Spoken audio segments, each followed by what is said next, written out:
شیعہ سنی فساد اور شافی حنفی فساد، مالکی حنبلی فساد.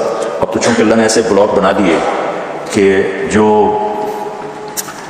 شوافے ہیں ان کا بلاک الگ ہو گیا، احناف کا بلاک الگ ہو گیا، حنبلیوں کا الگ ہو گیا، مالکی افریقہ میں چلے گئے، حنفی وسط ایشیا میں آ گئے، شافی مشرق بعید میں چلے گئے، حنبلی بلاد عرب میں چلے گئے. تو ان کی آپس میں کوئی وہ پھینک سینگ نہیں پھنستے ہیں.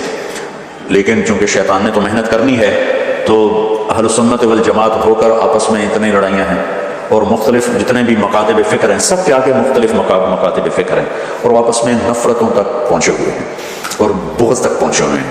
یہی حال بغداد کا تھا، یہی حال بغداد کا تھا. اللہ مجھے بڑے بول اور دعوے سے بچائے. بچوں تاریخ پڑھے بغیر دین سمجھ میں نہیں آتا پوری طرح. آدمی عبرت نہیں لے سکتا، سبق نہیں لے سکتا، صرف فقہ میں گم ہو کر ایک عجیب قسم کی وہ مخلوق بن جاتا ہے.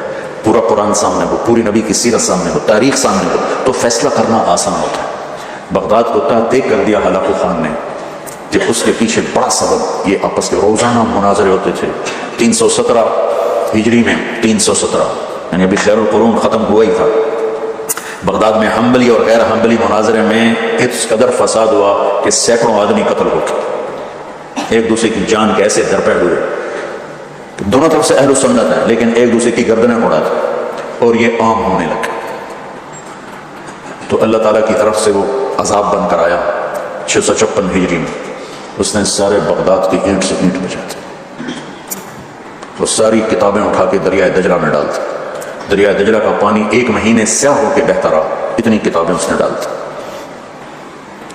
اور اللہ نے ایسا روپ ڈال دیا مسلمانوں پر کہ 40 آدمی کھڑے ہوئے اور ایک تاتاری مغل کہتا ہے سارے یہیں کھڑے ہو، میں تلوار لے کے آ کے تمہیں قتل کرتا ہوں. اس کے ہاتھ میں تلوار بھی نہیں ہے، وہ تلوار لینے جاتا ہے، وہ 40 وہیں کھڑے ہوئے بھاگتے بھی نہیں ہیں، واپس آ کر 40 کی گردن اڑاتا ہے.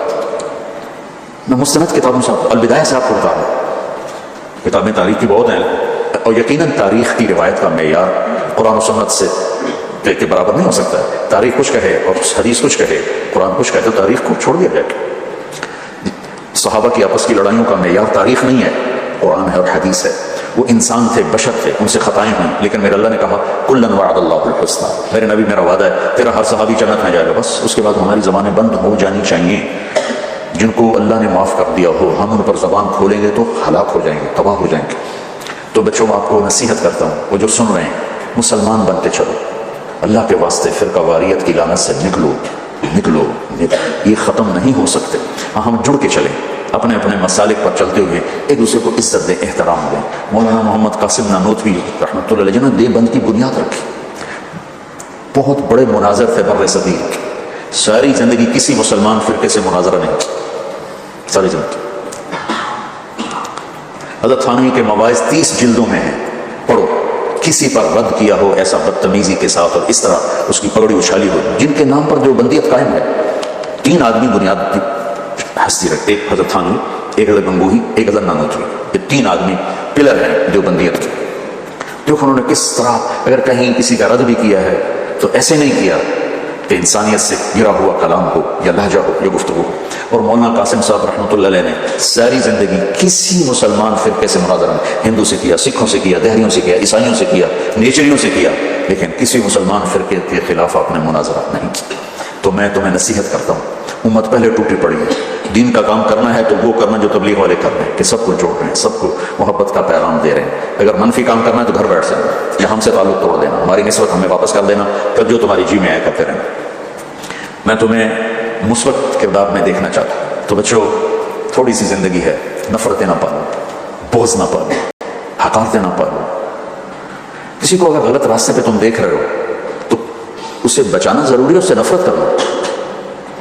میرے نبی نے کتنے پتھر کھائے طائف والوں سے، کتنے پتھر کھائے. خود میرے نبی نے فرمایا کہ مجھے سب سے زیادہ تکلیف طائف والوں نے پہنچائی. تو جب ان کے لیے اجازت آ گئی کہ حکم دیں ان کو پیس کے رکھ دیں، تو فرمایا نہیں یا اللہ، شاید ان کی نسلوں میں کوئی کلمہ پڑھ. کتنی بڑی سیرت ہمارے سامنے موجود. آپ کو کہتے ہیں یا اللہ پیس دیں. ابو جہل جیسے کہ آپ نے اتنی منتیں کی کہ حل انت منتہی عن سب آلہتنا، محمد اب بس بھی کرو، تو نے بہت سنا دیا ہمیں، ہم قیامت کے دن گواہی دے دیں گے کہ تو نے اپنے رب کا پیغام پہنچا دیا، اب بس کرو. جس کے بارے میں آپ کو پتہ تھا یہ میری امت کا فرعون ہے. بھائیو میرے عزیزو، اگر آپ اپنے آپ کو اہل حق سمجھتے ہو تو تو پھر آپ کی مثال ایک طبیب کی ہے، اور جو غلط راستوں پر ہے اس کی مثال ایک مریض کی ہے۔ اگر ڈاکٹر مریض سے نفرت کرے گا علاج ہو سکے۔ واعتصموا بحبل الله جميعا ولا تفرقوا واذكروا نعمة الله عليكم إذ كنتم أعداء فألف بين قلوبكم فأصبحتم بنعمته إخوانا وكنتم على شفا حفرة من النار فأنقذكم منها كذلك يبين الله لكم آياته لعلكم تهتدون۔ اس میں اللہ تعالیٰ فرما رہے ہیں کہ اللہ کی رسی کو مضبوطی سے پکڑو اور آپس میں فرقہ واریت کا شکار ہے۔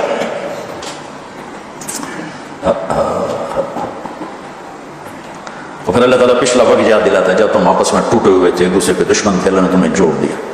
دیکھو بچوں، آپ دورہ حدیث والے بچے جا رہے ہو، اللہ کے نبی نے 4 دعائیں مانگی، مسجد اجابہ، ابو حرم میں شامل ہو گئی، توڑ دیا اس کو۔ مدینہ، یا اللہ میری امت پہ تیرا ایسا عذاب نہ آئے جو انہیں ختم کر دے، اللہ نے کہا قبول ہے۔ یا اللہ ان پر کوئی زمینی ایسا عذاب نہ آئے جو انہیں ختم کر دے، اللہ نے